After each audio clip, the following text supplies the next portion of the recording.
What's up guys, Top Tier Yu-Gi-Oh here, and today we have Joel White's second place Metalfoes deck profile from YCS Minneapolis. So first I want to congratulate him on an amazing run at YCS Minneapolis, as well as thank him for sharing his list, answering some questions, and giving a round by round description with a lot of insight into how his games went. So stay tuned for that, but first, let's get into the deck.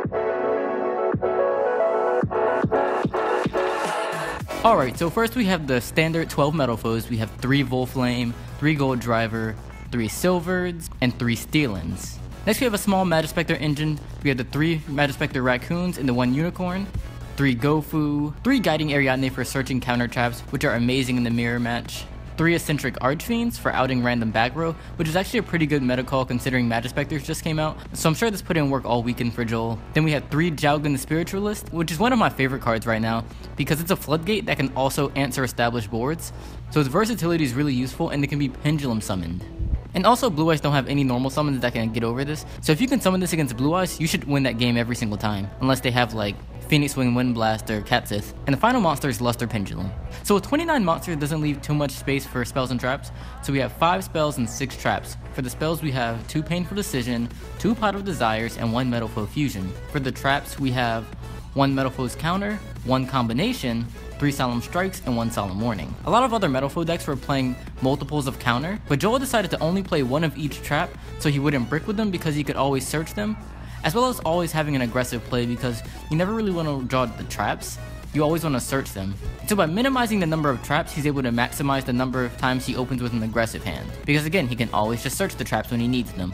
However, he did sometimes miss the extra counters. Then he plays 2 Pot of Desires as to not see multiples of them, because it's really good when you see that first one, but you never really want to see the second one or have multiples in hand ever. And then same with Painful Decision, you never want to have multiples in your hand because you can only use once per turn. So the final thing I want to mention about his main deck is that he either plays multiples of every card or it's searchable, or both, and so that makes his deck extremely consistent. The only card that isn't searchable that he doesn't play multiples of is Luster Pendulum, and that's limited. So like his one-ofs are Unicorn, Luster Pendulum, the Metalfoe cards, and Solemn Warning. You can search Unicorn with Raccoon, you can search any of the Metalfoes cards with any of the Metalfoes scales, and you can search Solemn Warning with Ariadne. And so this also goes back to him deciding not to play as many Metalfoes spell and traps to have better hands. By playing multiples of so many cards, that also makes his deck really consistent, so he's having consistent strong hands, and I'm sure that played a huge part in him doing so well at the YCS. For the extra deck, he has 1 Metalfoes Adamante, 2 Metalfoes Orichalc, 1 Breaksword, 1 Grampulse, 1 Totem Bird, Abyss Dweller, Castel, Utopia, Utopia the Lightning, Big Eye, which he said actually came up once, and then for the Synchros, Ultimaya Tzolkin, Crystal Wing Synchro Dragon, Ignister, and Omega. I think he mentioned that he summoned Grampulse the most. And then for the side deck, he has 3 Kumongous the Sticky String Kaiju, 2 Flying Seas, 1 Mystical Space Typhoon, 2 Cosmic Cyclones, 1 Book of Eclipse and 1 Sword of Concealing Light, 2 Typhoons, and 3 Full Houses. And just sort of looking at his side deck, you'll realize that most of his side deck, all of it really except for 2 cards, which are the Flying Seas, help him deal with established boards. So the Kaijus, Book of Eclipse, and Sword of Concealing Light all deal with monsters, so that's 5 cards for dealing with monsters. And then there's the MST, 2 Cyclones, 2 Typhoons, and 3 Full Houses, so that's 8 cards for back row. I was surprised that he wasn't playing Rescue Rabbit, but he did actually want to play Rescue Rabbit and Max C in the deck, but he just couldn't find the space for them, and he wanted to play strictly 40 cards in order to see his side deck cards more often. He felt that neither of those were as needed as any of the other cards that he played. A popular decision amongst other Metalfoes players was to side 1 Typhoon and 1 Ghost Ogre.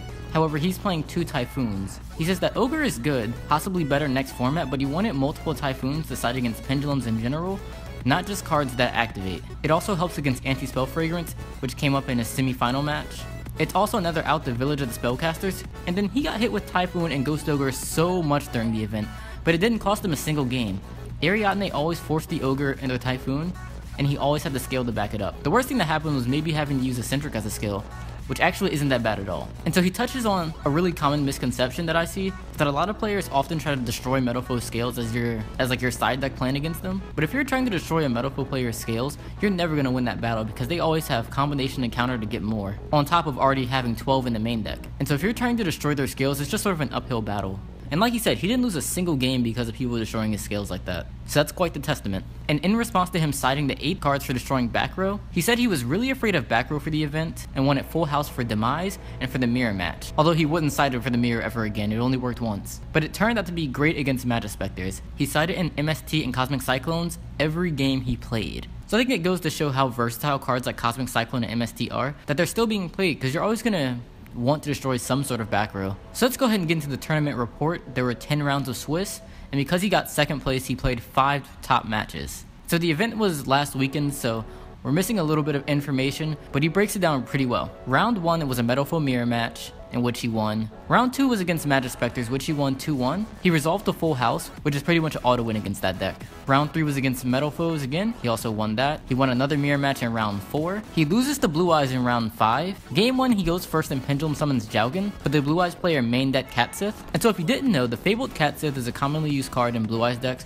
and when it's discarded to the graveyard, you can select one card on the field and destroy it. So you can discard it and then destroy Jowgen with it, or any other card that you need to get rid of. So in game 2, Joel goes first again. He has another Jowgen, but this time can back it up with Strike. However, the Blue Eyes player draws Twin Twisters to out the Strike, and then Raigekis to out the Jowgen, and then makes a pretty strong board that he couldn't get over. And that was his only loss in Swiss. Round 6, he played against Corey Roca, who was playing Majespecters. So in game 1, Corey Roca just opened too strong of a board that he just couldn't answer. In game 2 is a little bit more of a grind in that Corey top decked him 2 turns in a row with Lightning Chidori, and then ended up having to draw into a Gold Driver, crash into the Lightning Chidori, but then Corey Roca just didn't draw into another monster for 2 turns, and he was able to play Luster Silver Beatdown. And then when he finally draws a monster, he had the full house for his scale and back row. So Joel ended up pulling that game out, despite starting off a little bit slow. In game 3, he opened MSD and Eccentric Archfiend for back row, and was able to make a really strong board. In round 7, he faced Blair Hunter from the card guys in his Cosmo deck. In game 1, he's able to summon Jowgen and Kirin, and then Blair scoops without showing what he's playing.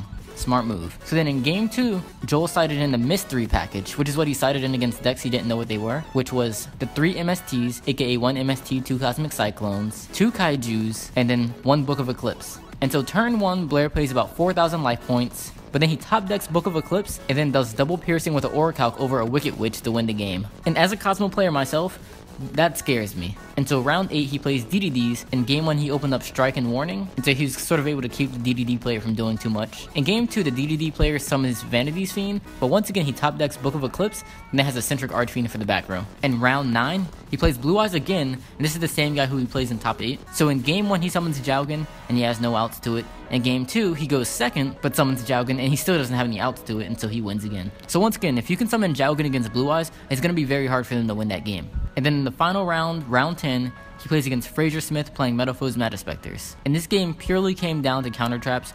He was able to win game 1 due to a timely Solemn Strike. He loses game 2, but then game 3 came down to Strike again. And so Ariadne was a really good choice. There were some Metalfoe decks that played it and some that didn't play it, but clearly playing it worked out this weekend. In top 16, he plays Isabella Martinez, who is also playing Blue Eyes. So this was a feature match. I'll put the link to this in the description, as well as all of his other feature matches. He had a couple, especially the ones in Top Cut. So I'll put all those in the description. But in game 1, she goes first, but he ended up winning. She goes first and makes a really big board in game 2 that he couldn't get over. And they went to time in game 3, but he had Unicorn and Jowgen, so he won that. But he probably would have lost it because she had Catsith to out the Jowgen, but time was just a big factor in this one. She was a really good player who almost knocked him out of the event. And I'll also link you to her deck profile in the description too. In top 8, he played Richard Waddle, who he also played in round 9, again playing Blue Eyes. In game 1, he's able to summon 2 Jowgens, which you can't out with 1 Catsith, so he's able to win that game. He loses game 2, but then in game 3, he's able to summon Jowgen again. And so out of the 5 games that he's played against this guy, he summoned Jowgen 4 of those times. He was never able to out Jowgen. However, Richard was playing outs to it. He just didn't draw them.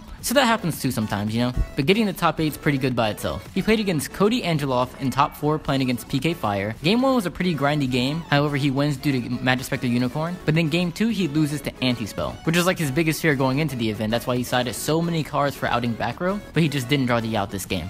So then game 3 came down to a top deck Metalfoe that helped him win the game. He just needed 1 to pop combination. That was all it took, and that was all she wrote. That was a pretty close game though.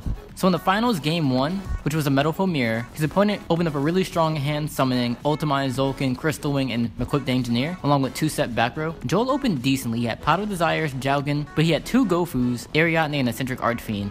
So he didn't have any Metalfoes, so that certainly set him back a bit. However, he did draw into a Metalfoe and Metalfoe Counter with Pot of Desires. However, it just wasn't enough to get past that board. So game 2 is a little bit more of a grind, so I'll put the link to it in the description. Once again, the feature match is written on Konami's blog. So he lost that game. However, he definitely feels like he could have done better if he had prepared a little differently. He only had a light snack for breakfast and didn't eat anything else since 8:30 in the morning. And so let that be a lesson to all of you. You always want to get a good night's sleep, wake up early with coffee or an energy drink, and eat well before the tournament, because you never want to be tired going into the finals, or really any round. You want to be at 100% so that you can make the best plays. So after everything, I wanted to know what are some changes that he might make going forward. Would he change his side deck at all? And what do you think about ABCs coming out in the next week? He says he hadn't really thought about it yet, but probably main deck at least 2 MSTs or maybe Cosmic Cyclones, because again, he's only really afraid of anti-spell fragrance. Metalfoes are strong enough of a deck that if they're allowed to play, they can win almost every game, but that's the key thing, if they're allowed to play.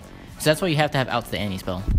And then finally we have some shoutouts. So shout out to Mythic Monster Gaming in Highlands, Indiana. Bootios, they make sure you ain't booty. Ojamas, Chris and Frank, who went with him to the event, and the 1 random Book of Eclipse in his side deck. He drew that a good amount of times and it won him a lot of games. He and his friend also have a YouTube channel, The Meta Crushers, which I'll link on the screen as well as in the description. And finally, I want to thank Joel one more time for sharing his thoughts on the event. Congratulations, buddy, on a YCS top. You did an awesome job. So once again, this is Joel White's 2nd place Minneapolis Metalfoes deck. Let me know what you think about it in the comment section below. Be sure to like, comment, and subscribe. Thanks for watching, guys, and I'll see you all later.